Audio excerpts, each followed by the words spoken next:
Hai guys, welcome back to Gios Class. Nah, hari ini aku mau membahas tentang salah satu topik yang ada pelajaran statistik ya, yaitu tentang peluang dan jenis-jenis kejadian apa aja yang ada di dalam peluang ya.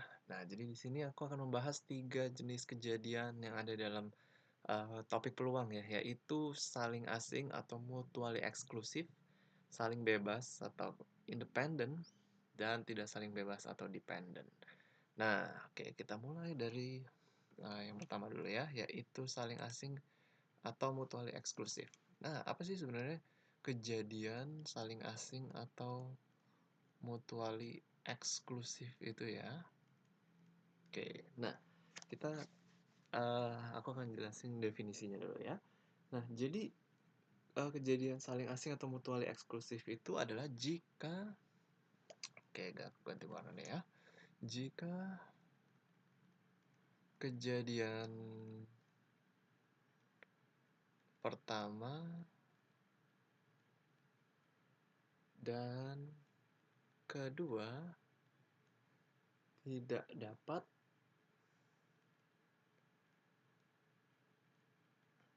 terjadi pada waktu yang sama. Nah, jika dua kejadian itu tidak dapat terjadi pada waktu yang sama, kita dapat bilang itu adalah kejadian saling asing atau mutually eksklusif ya. Nah, contohnya jika sebuah barang itu keluar dari pabrik, barang itu bagus atau cacat gitu ya. Good or defective. Nah, barang itu nggak bisa bagus dan cacat juga gitu. Jadi antara dia bagus atau cacat gitu ya. Nah, itu namanya mutual eksklusif. Jadi dia antara harus bagus atau cacat gitu ya. Jadi nggak bisa barang itu bagus dan cacat, nggak bisa seperti itu ya. Nah, lalu juga bisa juga ini, misalnya orang bermata biru atau coklat gitu ya. Nah, orang itu nggak bisa punya mata biru dan coklat gitu ya. Nah, bisanya antara apakah dia bermata biru atau dia bermata coklat gitu. Jadi tidak bisa dua-duanya. Nah, jadi jika dua kejadian tidak dapat terjadi pada waktu yang sama, nah kita dapat katakan dia itu kejadiannya adalah saling asing atau mutually eksklusif ya. Nah, kalau kita gambar diagram Venn-nya itu, dia itu nggak ada intersection-nya ya. Jadi seperti ini. Kejadian A dan kejadian B nggak ada pertemuan di tengahnya gitu ya. Nah, itu namanya kejadian saling asing atau mutually eksklusif. Oke. Nah, lalu yang kedua, kita akan membahas saling bebas atau independen ya.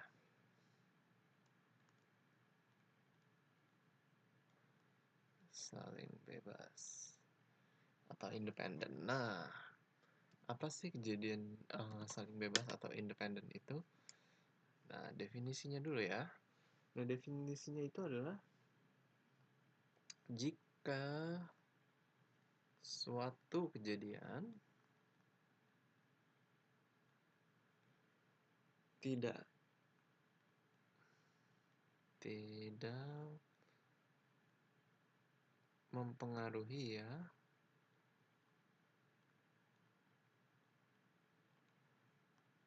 peluang kejadian lainnya.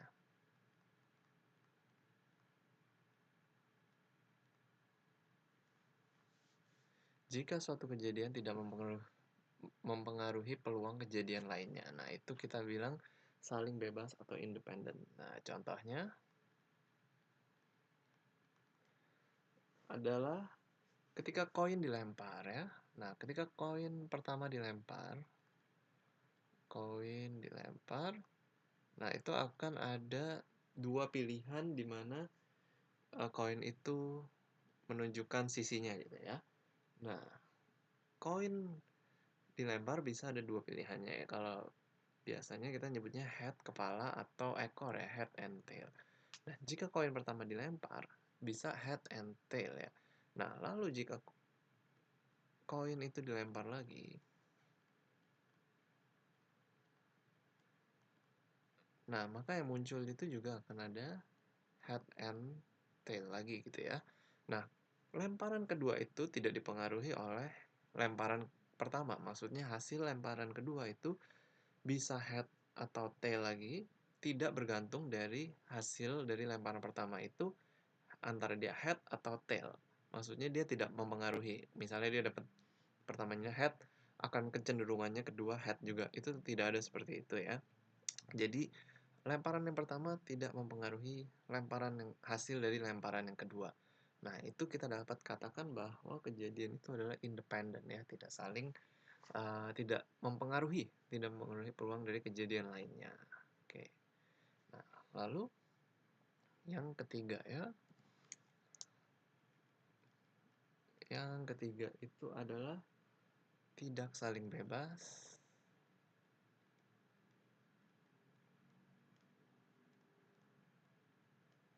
atau dependent ya.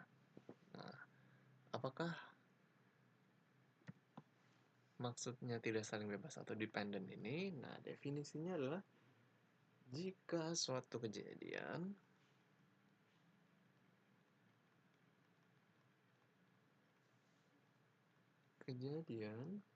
mempengaruhi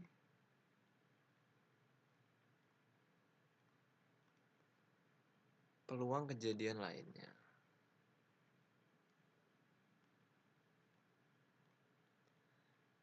Nah, itu kita sebut dengan istilah kejadiannya tidak saling bebas ya, atau dependent. Nah, contohnya apa? Nah, contohnya seperti ini. Misalnya, apakah orang akan membawa payung? Nah, orang akan membawa payung atau enggak ke tempat kerjanya itu, kejadian ini itu akan dipengaruhi oleh ramalan cuaca di hari sebelumnya gitu ya. Jadi misalnya dia melihat ramalan cuaca di hari sebelumnya,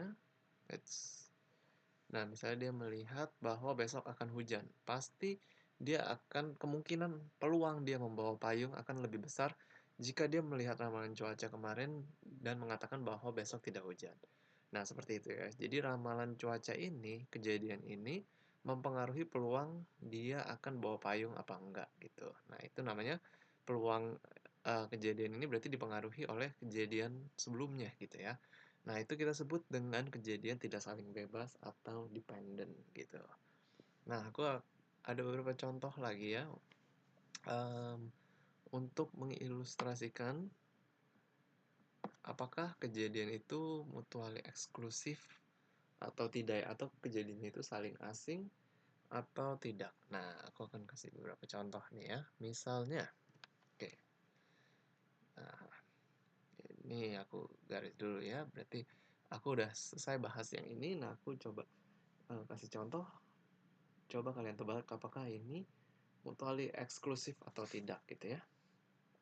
Oke. Nah, misalnya yang pertama adalah pemilihan acak. Jadi misalnya ada pemilihan acak gitu ya, orang di dalam sebuah kantor, dan orang itu misalnya pekerja perempuan dan seorang manajer.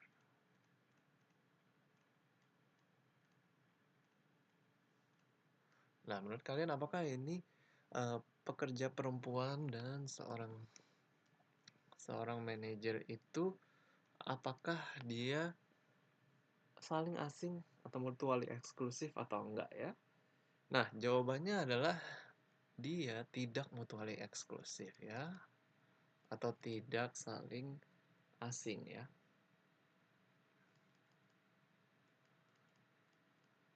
Nah, kenapa dia tidak mutually eksklusif? Karena pekerja bisa perempuan dan manajer juga. Jadi dia bisa berbarengan ya. Kita bisa bilang kejadiannya ini bisa terjadi bersamaan atau berbarengan. Nah, makanya kita bisa bilang dia itu tidak saling asing atau tidak mutually eksklusif. Oke. Nah, contoh lain ya, misalnya Oke, misalnya pemilihan acak lagi gitu ya, pemilihan acak lagi orang dengan golongan darah A dan B ya. Saya golongan darah A dan B. Nah, menurut kalian kejadian ini apakah kejadian ini saling asing atau tidak? Nah, jawabannya adalah iya. Kejadian ini adalah saling asing. Kenapa? Karena golongan darah itu tidak bisa bersamaan ya. Jadi orang yang punya golongan darah A tidak bisa memiliki golongan darah B juga. Nah, jadi dia merupakan um, kejadian saling asing. Atau kita bisa bilang tidak bisa berbarengan. Ya. Nah, oke. Lalu berikutnya yang terakhir ya. Oke, misalnya kita melempar dadu dan kita mendapat angka di dadu ganjil, bilangan ganjil gitu ya. Dan bilangannya itu angkanya lebih dari 4. Nah, menurut kalian apakah ini saling asing atau tidak, mutually eksklusif atau tidak? Nah, ini jawabannya adalah tidak ya. Tidak saling asing. Kenapa? Karena 5 itu ganjil ya. Kan 5 itu lebih dari 4. Dan ya 5 itu ganjil dan lebih dari 4. Jadi dia bisa berbarengan. Nah, setiap kejadian yang bisa berbarengan, kita sebutnya berarti dia tidak saling asing. Oke, guys, itu aja yang mau jelasin tentang apa sih itu kejadian saling asing, saling bebas, dan tidak saling bebas. Kalau kalian masih ada pertanyaan, kalian boleh tulis di kolom komentar. Thank you guys for watching this video. See you again in next video.